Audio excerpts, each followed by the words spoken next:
विचारायला कार्यालयाला जातो असा गावठी परिवाराच्या वतीनं त्या ठिकाणी माझा सत्कार करण्यात आला. त्याबद्दल मी गावठी परिवाराच्या या ठिकाणी धन्यवाद देतो.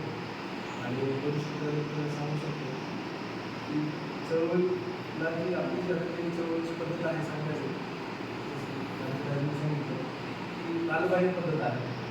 आताची चळवळीला जी सांगायची पद्धत आहे मॉडर्न पद्धत पाहिजे, टेक्निकली पाहिजे. जसं अगोदर जसं सांगायचं असेल तर आपल्याला सगळ्याकडे टेलिफोन होता. एका टेलिफोनला आपण जाऊन सगळेजण बोलत होते.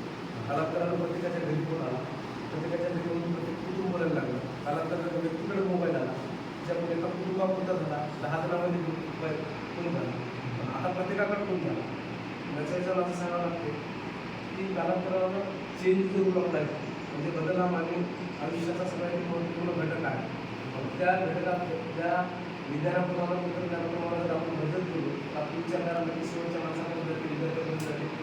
आणि सगळ्यात महत्त्वाचे आताचं जे आहे ते सोशल मीडिया आहे. त्या सोशल मीडियाच्या माध्यमातून जसं या इथल्या सनातनी व्यवस्थेचं वारंवार विद्यार्थ्यांच्या, महिलांच्या, पुरुषांच्या, गावामध्ये काम करणाऱ्याच्या, पुस्तकांच्या लोकांमध्ये एक हिंदुत्वाचं जे रुजलं जातं, बोंबारमेंट केली जाते.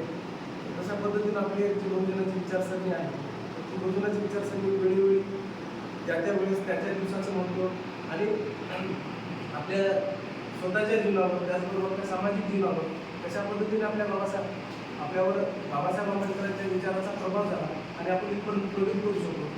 हे केवळ एक दोन जातीपुरतं मर्यादित न राहता बाबासाहेबांचा विचार ज्या पद्धतीनं हिंदुत्ववादी लोक सांगतात की भलेही तुम्ही घरामध्ये असताना SC ST OBC असा, परंतु ज्यावेळेस त्यांच्या हिंदुत्वाची गोष्ट होती त्यावेळेस त्यांनी जसं हिंदुत्वाचं सांगतात त्यावेळेस आपण बाबासाहेबांचे विचार त्यांच्यापर्यंत केले पाहिजे.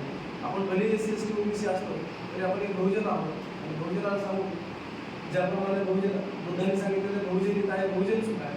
तर तुमचं बहुजनांचं हितच बहुजनांचं सुख आहे. ही विचारधारा पोहोचण्यासाठी ते मॉडर्न जे आताचे ज्या तंत्रज्ञानाची जास्तीत जास्त वापर व्हावा आणि तंत्रज्ञानाच्या माध्यमातून आपली विचारधारा पोहोचली.